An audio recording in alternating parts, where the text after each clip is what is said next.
kromo unggah unggung rekso ati Jawa digawa ojo nganti mung dadi cerita Jawa digawa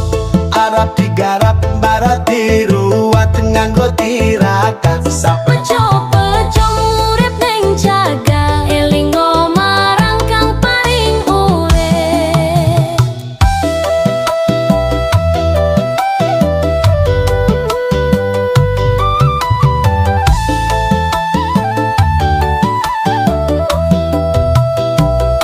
yen ana urip kudu ana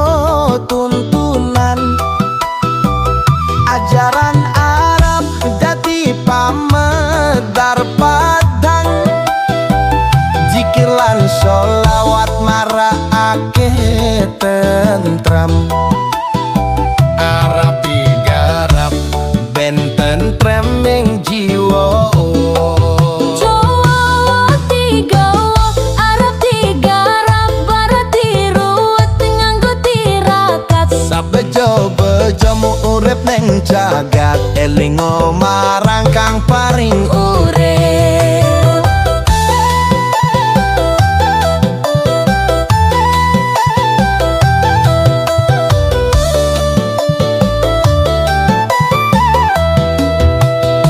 jamane owah goyang ing iman budaya barat akeh kang nggodha ati yen ora diruwat nganggo budi pekerti bisa ilang jejak kang lumampah wong tuwa biyen sampun nawani dalan aja ngremehno pitutur leluhur budi pekerti adiluhung kudu direksa turun temurun Jawa digawa arep digarap barat diruwat nganggo tirakat sabejo-bejo mu urip ning jagat elingo marang kang paring urip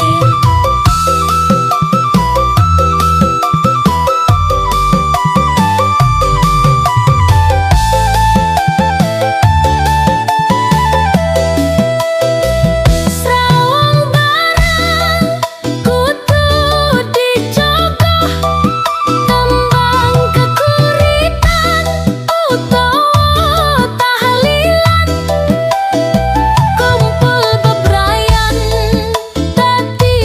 tombol ben urip ora kesasar ati resik tansah digdoyo saben tumindak kudu ana niat nalikane laku manut pitutuh urip dadi tentrem lan mulya Jawa digawa arep digarap barat diruwat nganggo tirakat sapinter-pinter ngoyak donya ojo nganti kesasar batinmu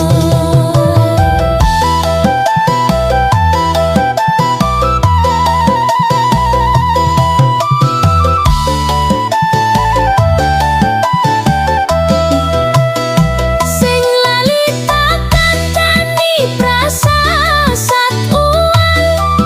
sing eling tak kunjara supados awet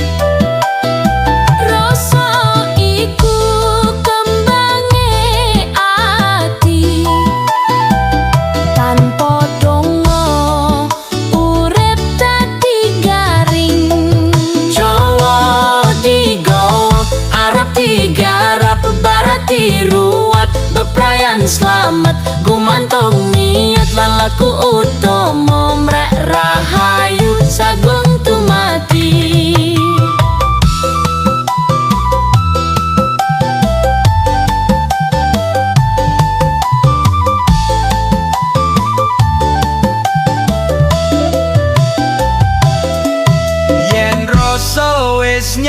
siji